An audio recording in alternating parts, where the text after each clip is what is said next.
जय हिंद। आशा करते हैं कि आप लोग अच्छे होंगे, मस्त होंगे, स्वस्थ होंगे। आज आप देखने वाले हैं इस वीडियो के माध्यम से क्लास 10th जीव विज्ञान का फर्स्ट चैप्टर जैव प्रक्रम पोषण प्रश्न और उत्तर। पोषण का जो प्रश्न उत्तर होगा उस क्वेश्चन को आप देखने वाले हैं, जैसे life process nutrition biology class 10th in Hindi question answer with subjective question. अब इसमें देखने वाले अति लघु उत्तरीय प्रश्न जो 1 to 35 क्वेश्चन है उस क्वेश्चन को आप देखने वाले हैं। अगर इस चैनल पर आप नए होंगे तो केवीएस कोचिंग सेंटर को लाइक शेयर कमेंट जरूर कर लेंगे।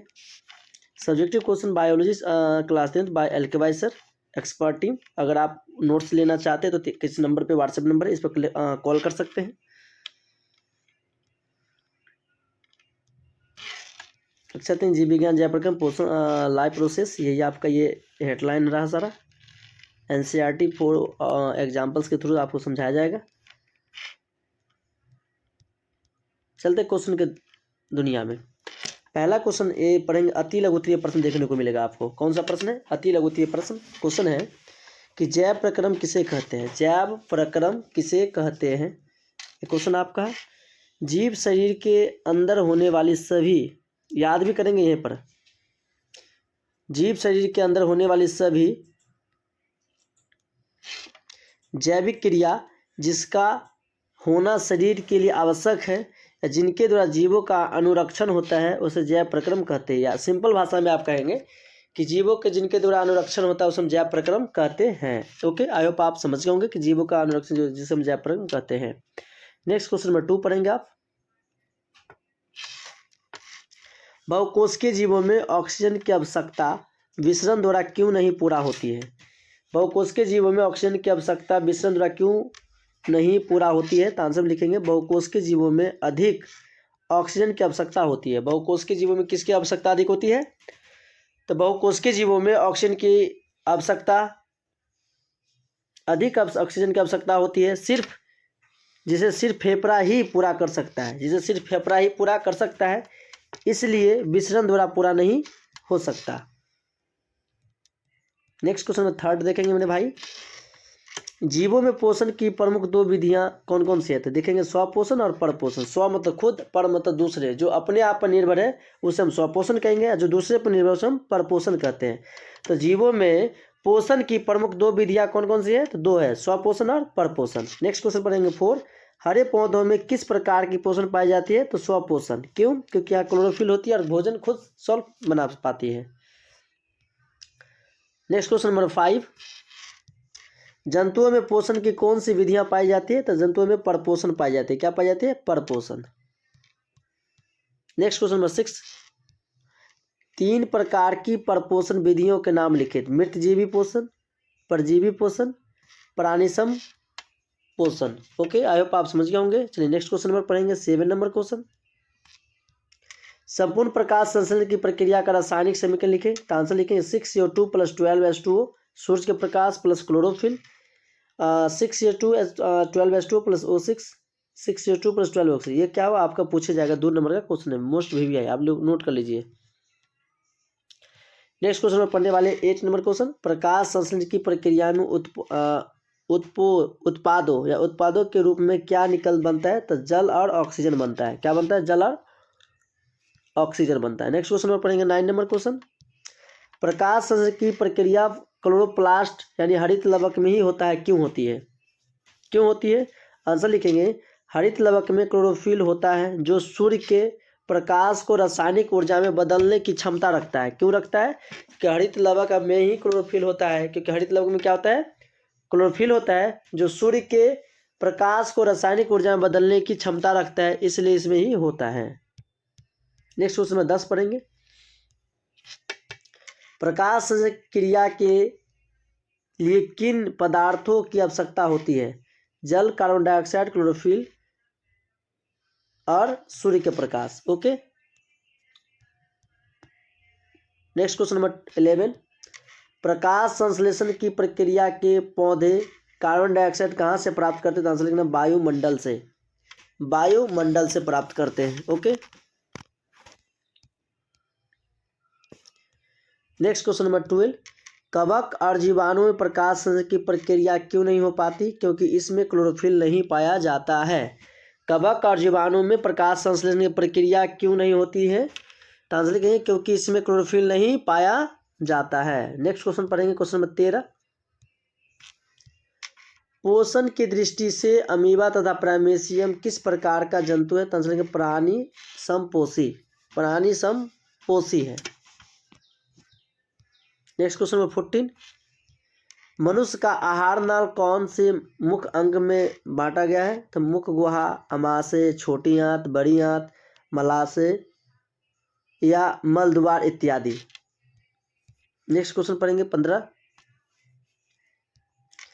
ग्रासनी में स्थित दो छिद्रों के नाम लिखे। निगल द्वार, कंठ द्वार। ग्रासनी में स्थित दो छिद्रों के नाम लिखे, तो आंसर लिखना है एक निगल द्वार और दूसरा लिखना कंठ द्वार। Next question number 16। मनुष्य में पाचन की प्रक्रिया आहार नाल के किस भाग से शुरू होता है? मुख गुहा से। Next question number 17। मनुष्य के आहार नाल के किस भाग से पचे हुए भोजन का अवशोषण होता है? छोटी आंत से। क्लोरोफिल वर्णक कहाँ पाया जाता है? तो क्लोहरित लवक में। Next question 19। प्रकाश संश्लेषण प्रक्रम द्वारा पौधे क्या निर्माण करते हैं? ग्लूकोज। ग्लूकोज का आप फार्मूला भी बता सकते हैं, C6H12O6। नेक्स्ट क्वेश्चन है, मृत जीवी को क्या कहा जाता है? अपघटन करता। जिस जीव के शरीर से परजीवी का अपना भोजन प्राप्त करते हैं उसे क्या कहलाते हैं? पोषी। क्या कहते हैं? पोषी कहते हैं। गोबर छत्ता में किस प्रकार का पोषण होता है? मृत जीवी पोषण। Question number 23। पत्तियों का कौन सा अंग ऑक्सीजन का युक्त वायु का प्रवेश द्वार है? पत्तियों में मौजूद रंध्र। कौन है? पत्तियों में मौजूद रंध्र। पोषण की दृष्टि से जंतुओं को क्या कहा जाता है? प्राणी समभोजी। क्या कहा जाता है? प्राणी समभोजी कहा जाता है। Next question number 25। अमीबा में भोजन का पाचन कहाँ पर होता है? भोजन राजधानी में होती है।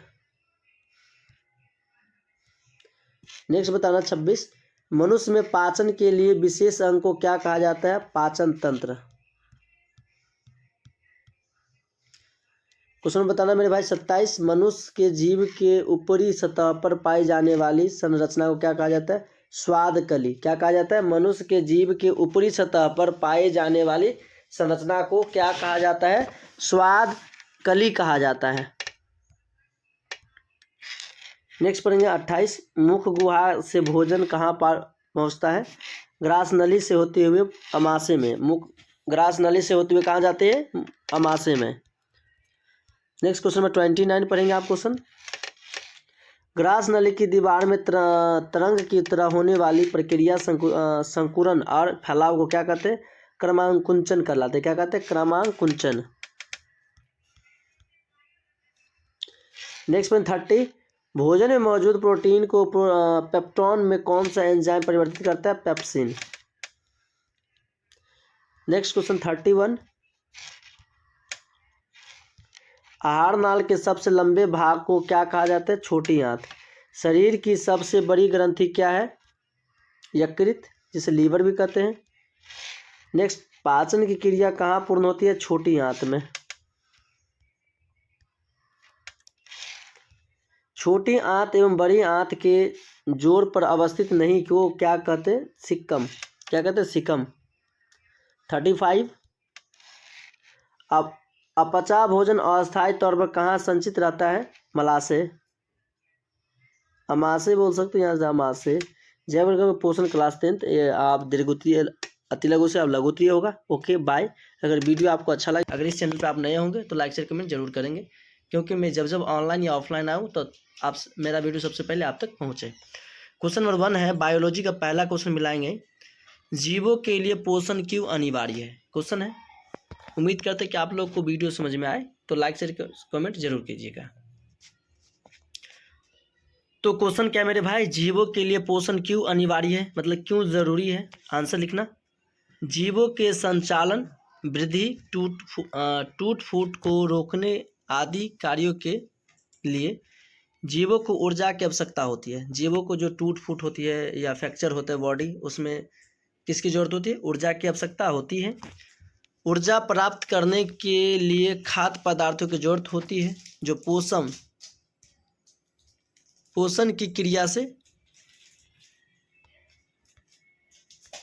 प्राप्त होती है, इसलिए जीवों के लिए करना जरूरी है। नेक्स्ट क्वेश्चन बताना, क्वेश्चन नंबर 2। पोषण की परिभाषा लिखे।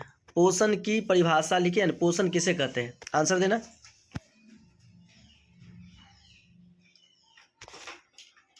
वह विधि जिससे जीव पोषक तत्वों को ग्रहण कर उनका उपयोग करते हैं उसे पोषण कहते हैं। वह विधि जिससे जीव पोषक तत्वों को ग्रहण कर उनका उपयोग करते हैं उसे हम क्या कहते हैं? पोषण कहते हैं। अब बात आई 3 नंबर क्वेश्चन, 3 में पूछ दिया आपको, स्वपोषण की किन किन परिस्थितियों को होना आवश्यक है और इसका उत्पाद क्या है? स्वपोषण पोषण कितने प्रकार के होते हैं? 2 प्रकार, स्वपोषण और परपोषण पढ़े होंगे इसे अति लोकप्रिय प्रश्न में। आप उम्मीद करते हैं कि आप लोग क्वेश्चन याद करेंगे तो बेहतर से बेहतर रिजल्ट आने की संभावना बहुत बेहतर रहेगी। क्वेश्चन समझ गए कि स्वपोषण की किन किन परिस्थितियों को होना आवश्यक, इसके उत्पादों को लिखें। आंसर देना। स्वपोषी के लिए प्रकाश संश्लेषण आवश्यक है। स्वपोषी के लिए प्रकाश संश्लेषण आवश्यक है। हरे पौधों सूर्य के प्रकाश यहाँ प्रकाश देना, प्रकाश की उपस्थिति में क्लोरोफिल नामक वर्णक से CO2 और जल के द्वारा कार्बोहाइड्रेट का निर्माण करते हैं। इसी क्रिया में ऑक्सीजन गैस बाहर निकलती है। क्या निकलती है? Oxygen gas. यहाँ कह रहा था ना कि उत्पाद क्या होगा, तो ऑक्सीजन गैस उत्पाद निकलती है। जैसे यहाँ देखना रिएक्शन है कि मेरे भाई 6O2 + 12H2O, सूर्य का प्रकाश क्लोरोफिल, C6H12O6 से जब बनाएगा ऑक्सीजन का बाहर निकल के आएगा। स्वपोषी पोषण के लिए आवश्यक परिस्थितियों है सूर्य का प्रकाश, क्लोरोफिल, कार्बन डाइऑक्साइड और जल। इसके उत्पाद ऑक्सीजन है, आणविक ऑक्सीजन होते ही है। ओके, नेक्स्ट क्वेश्चन देखते हैं, क्वेश्चन नंबर 4। प्रपोषण से आप या परपोषण से आई क्या आप समझते हैं? प्रपोषण से आप क्या समझते हैं? रॉन्ग, यहाँ आई नहीं होगा, आप होगा, सॉरी। आप क्या समझते हैं? आंसर देना। जब कोई जीव अपने पोषण के लिए अन्य जीवों पर आश्रित रहता है तब उसे हम परपोषण कहेंगे। उसे क्या कहेंगे? तब हम परपोषण कहेंगे। यहाँ पर होगा, परपोषण कहेंगे। समझ गए ना? पर मतलब दूसरा, जो दूसरे पर निर्भर हो उसी को हम क्या कहेंगे? परपोषण कहेंगे। क्लियरली?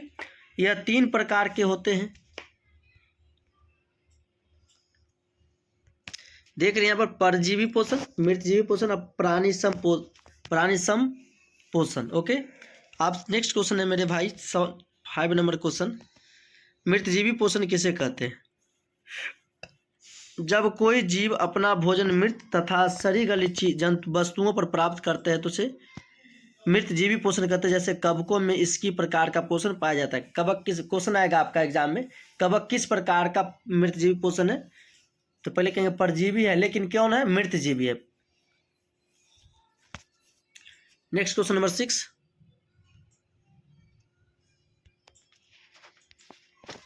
जब कोई जीव किसी दूसरे जीव से अपना भोजन प्राप्त करता है तो उसे उस पोषण को परजीवी पोषण कहते हैं। इस विधि को परजीवी कहते हैं। इस विधि को क्या कहते हैं? परजीवी पोषण कहते हैं। ऐसे जीवों को परजीवी कहते हैं जैसे मच्छर, बड़ा परजीवी, फीता कृमि अंतः परजीवी है। समझ गए? परजीवी किसे कहे? पर मतलब दूसरा, जीवी मतलब निर्भर, जो दूसरे जीव पर निर्भर रहते हैं उसे हम कहते हैं परजीवी, जैसे मच्छर और फीता कृमि। नेक्स्ट क्वेश्चन पढ़ना 7 नंबर। ग्रानिसंपोषी जीव किसे कहते हैं? वैसे प्राणों जिसमें प्राणी संपोषण विधि है, इसमें प्राणी अपना भोजन ठोस या द्रव के रूप में जंतु के भोजन ग्रहण करने की विधि को कहते हैं। ओके, जैसे अमीबा, मेढक, मनुष्य आदि में पाया जाता है। नेक्स्ट क्वेश्चन मोस्ट भी क्वेश्चन नंबर 8। प्रकाश संश्लेषण से आप क्या समझते हैं? जिस प्रक्रिया के द्वारा हरे पेड़ पौधा अपना भोजन तैयार करते हैं, अर्थात वैसी प्रक्रिया जिसमें हरे पौधे सूर्य के प्रकाश की उपस्थिति में वायुमंडल से CO2 गैस तथा जमीन से जल एवं खनिज लवण खींचकर भोजन बनाती है, ऐसी प्रक्रिया को प्रकाश संश्लेषण कहते हैं। हरे पेड़ पौधे में हरित लवक है, जिनके कारण पौधा प्रकाश संश्लेषण की क्रिया करती है। इसमें सूर्य की ऊर्जा की सहायता से प्रकाश संश्लेषण में सरल और कार्बनिक अणु CO2 और जल पादप कोशिका में स्थिरीकरण अणु ग्लूकोज में बदल जाती है। प्रकाश संश्लेषण रासायनिक समीकरण 6CO2 + 12H2O। सूर्य के प्रकाश क्लोरोफिल देख रहे हैं यहाँ पर C6H12O6 यहाँ पर रिएक्शन होगा, लिखना होगा यहाँ पर C के यहाँ पर 6 लिख दीजिए, H12O6 + CH2 + ऑक्साइड, यहाँ तो ये बन के आया हुआ है।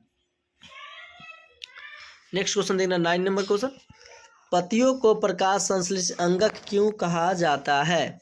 पत्तियों को प्रकाश संश्लेषी अंगक या अंग क्यों कहा जाता है? आंसर देना मेरे भाई।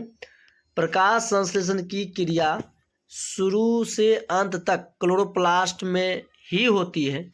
शुरू से अंत तक कहाँ होती है? क्लोरोप्लास्ट में ही होती है। क्लोरोप्लास्ट में क्लोरोफिल वर्णक पाए जाते हैं।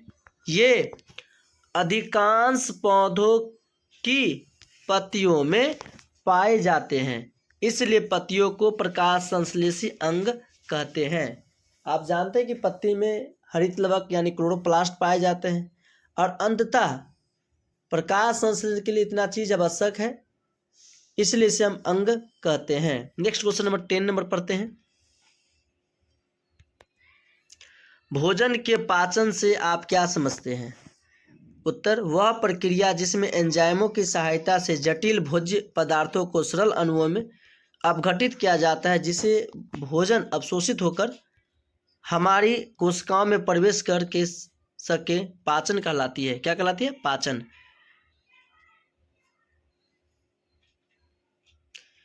11वां क्वेश्चन है, मनुष्य के मुख गुहा कितनी है? जोड़ी ग्रंथियां पाई जाती हैं, जिनके उनके नाम लिखे। मनुष्य के मुख गुहा 3 जोड़ी ग्रंथि पाई जाती है। पेरोटिड ग्रंथि, सेरोटोनिन ग्रंथि, सबलिंगुअल ग्रंथि में आभाशय कितने प्रकार में होते हैं? उनके नाम लिखे। क्वेश्चन में यहाँ 12 है। 12 नंबर क्वेश्चन यहाँ से, अमाशय कितने भागों में बटा होता है? उनके नाम लिखे। उत्तर देना।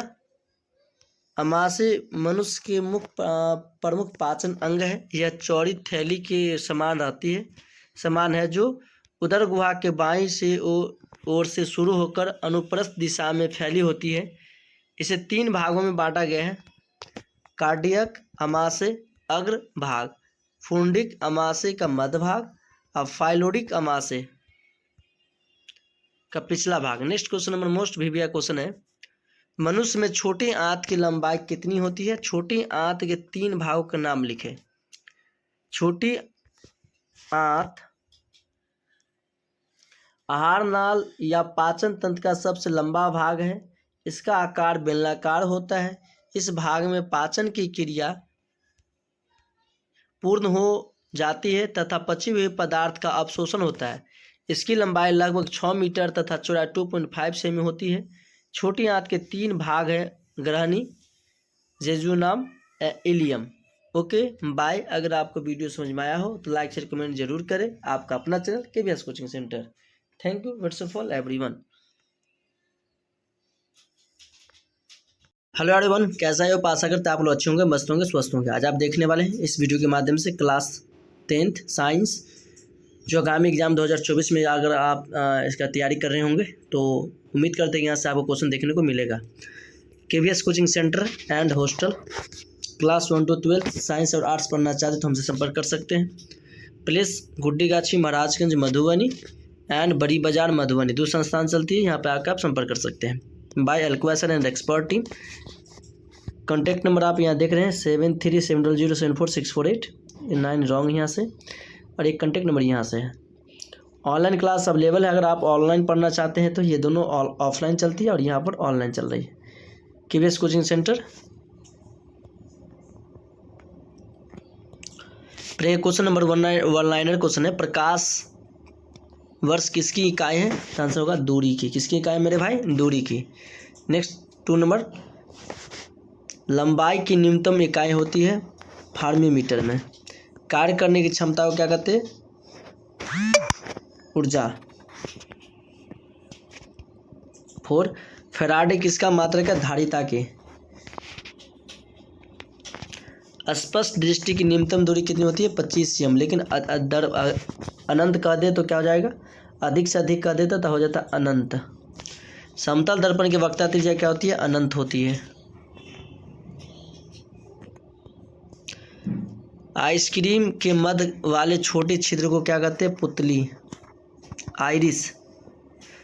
मनुष्य के स्वस्थ नेत्र में प्रतिबिंब बनता है रेटिना पर। किसका दृष्टि क्षेत्र सबसे अधिक है? उत्तल दर्पण। सिरका में कौन सा अम्ल पाया जाता है? एसिटिक अम्ल।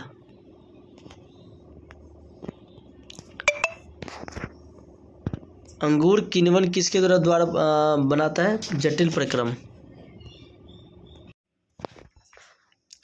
इमली में कौन सा अम्ल पाया जाता है? टार्टरिक अम्ल। नमक का पीएच मान 7, उदासीन विलीन का पीएच मान 7 होता है।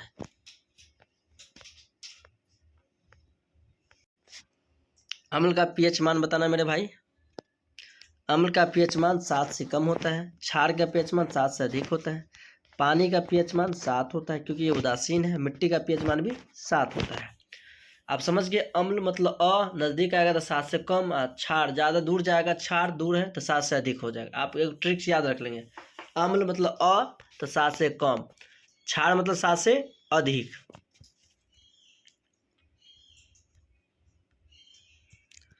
नेक्स्ट, हल्दी, लिटमस पत्र आदि किस प्रकार का सूचक है? प्राकृतिक सूचक है। साग सब्जियों में किस अभिक्रिया से कंपोस्ट बनते हैं? उष्माक्षेपी।